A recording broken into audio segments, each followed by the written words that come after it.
Hines. I'm in online speech with Mr. Paul Alatorre. This is our fourth speech, which is an informative. I'm going to be speaking about antidepressants. Has it ever occurred to you how many children or adolescents appear gloomy, sad, lonely, or unhappy? The disturbance may be a personal issue or something that happened on a specific day, but either way, the issue should not immediately classify as depression. Before doctors prescribe or resort to antidepressants, they should search for alternatives.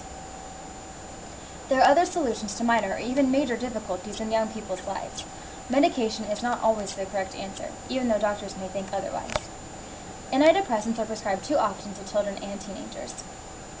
Medications are immediately prescribed without looking into other options first. Medicine often assists people's emotions, yet it is not the best way to treat depression. Treatment is unlikely to become effective for approximately a month, so patients should realize that ingesting a single dose of medicine does not directly relieve emotional pain. Pharmacists annually prescribe almost 60 million doses of Prozac and similar types of antidepressants, according to the author of recently printed Prozac Backlash. Numerous disease information has expressed that about 3% of children and 8.5% of adolescents in the United States endure depression. The type of prescription depends on an individual's problems and/or their personality. Antidepressants are what society considers to be the treatment to depression. Treatment for young children and adolescents is only used to make them feel better. In Aldous Huxley's Brave New World, characters were convinced that 1 cubic centimeter of soma cures 10 gloomy. In Huxley's world, everyone was convinced that medications could solve their problems, but that later caused the deprivation of human qualities and even their feelings. Treatment occasionally has weakening effects. Therefore, the patients need to visit a doctor as soon as possible for treatment. Although depression may be a serious concept, rather than using a medication to help, people should seek for something that could help them without disturbing their mind.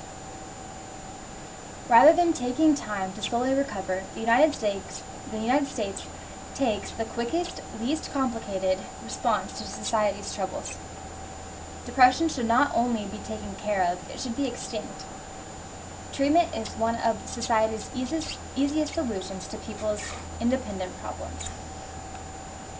Antidepressants appear to be the easy way out for unhappy children and teens. Society thinks that medications will solve children's and teens' unhappiness. The brain, the most valuable device, is quickly chosen to no longer have authority when using medications. With the real search being based on healing the troubles alone, without medication, pharmacological answers to sensitive trouble should be the closing option.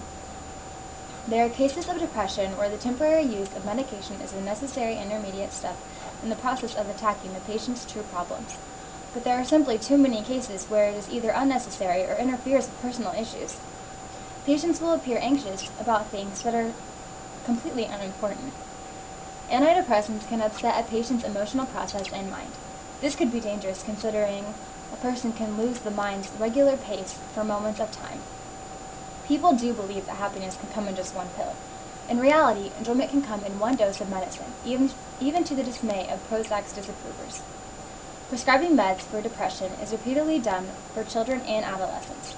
Antidepressants could be necessary or unnecessary, depending on the person's opinion. No matter what medications can do to a patient, there is one question that still remains. Are antidepressants worth what they can cause in a person's mind or their daily lifestyles? It's up to you to make that decision.